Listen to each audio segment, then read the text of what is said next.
ध्रुव तारे की कथा। श्री गणेशाय नमः। राजा उत्तानपाद ब्रह्मा जी के मानस पुत्र स्वयंभू मनु के पुत्र थे।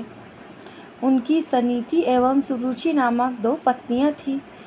उन्हें सुनुति से ध्रुव एवं सुरुचि से उत्तम नामक पुत्र प्राप्त हुए। वे दोनों राजकुमारों से समान प्रेम करते थे। यद्यपि सुनीति ध्रुव के साथ साथ उत्तम को भी अपना पुत्र मानती थी, तथापि रानी सुरुचि ध्रुव और सुनीति से ईर्ष्या और घृणा करती थी। वह सदा उन्हें नीचा दिखाने के अवसर ढूंढती रहती थी। एक बार उत्तानपाद उत्तम को गोद में लिए प्यार कर रहे थे। तभी ध्रुव भी वहां आ गया। उत्तम को पिता की गोद में बैठा देखकर वह भी उनकी गोद में जा बैठा। यह बात सुरुचि को नहीं जची। उसने ध्रुव को पिता की गोद से नीचे खींचकर कटु वचन सुनाए। ध्रुव रोते हुए माता सुनीति के पास गया और सब कुछ बता दिया। वह उसे समझाते हुए बोली, वत्स, भले ही कोई तुम्हारा अपमान करे, किंतु तुम अपने मन में दूसरों के लिए अमंगल की इच्छा कभी मत करना। जो मनुष्य दूसरों को दुख देता है उसे स्वयं ही उसका फल भोगना पड़ता है। पुत्र, यदि तुम पिता की गोद में बैठना चाहते हो तो भगवान विष्णु की आराधना कर उन्हें प्रसन्न करो। उनकी कृपा से ही तुम्हारे पितामह स्वयंभू मनु को दुर्लभ लौकिक और अलौकिक सुख भोगने का मोक्ष की प्राप्ति हुई थी। इसलिए पुत्र, तुम भी उनकी आराधना में लग जाओ। केवल वे ही तुम्हारे दुखों को दूर कर सकते हैं।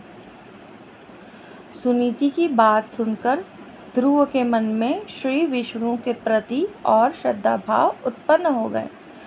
वह घर त्याग कर वन की ओर चल पड़ा। भगवान विष्णु की कृपा से वन में उसे देवर्षि नारद दिखाई दिए। उन्होंने ध्रुव को श्री विष्णु की पूजा आराधना की विधि बताई। ध्रुव ने यमुना के जल में स्नान किया और निराहार रहकर एकाग्र मन से श्री विष्णु की आराधना करने लगा। 5 महीने बीतने के बाद वह पैर के एक अंगूठे पर स्थिर होकर तपस्या करने लगा। धीरे धीरे उसका तेज बढ़ता गया। उसके तप से तीनों लोग कंपायमान हो उठे।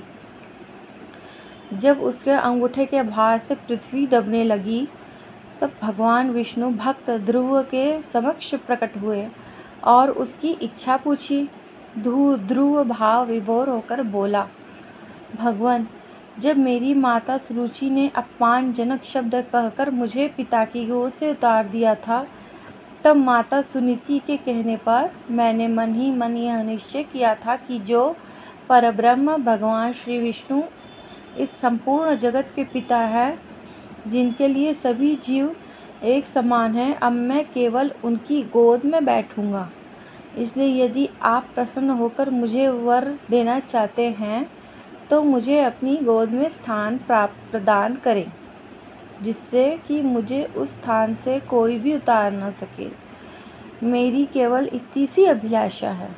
श्री विष्णु बोले, वत्स, तुमने केवल मेरा स्नेह प्राप्त करने के लिए इतना कठोर तप किया है, इसलिए तुम्हारी निस्वार्थ भाव भक्ति से प्रसन्न होकर मैं तुम्हें ऐसा स्थान प्रदान करूंगा जिसे आज तक कोई प्राप्त नहीं कर सका।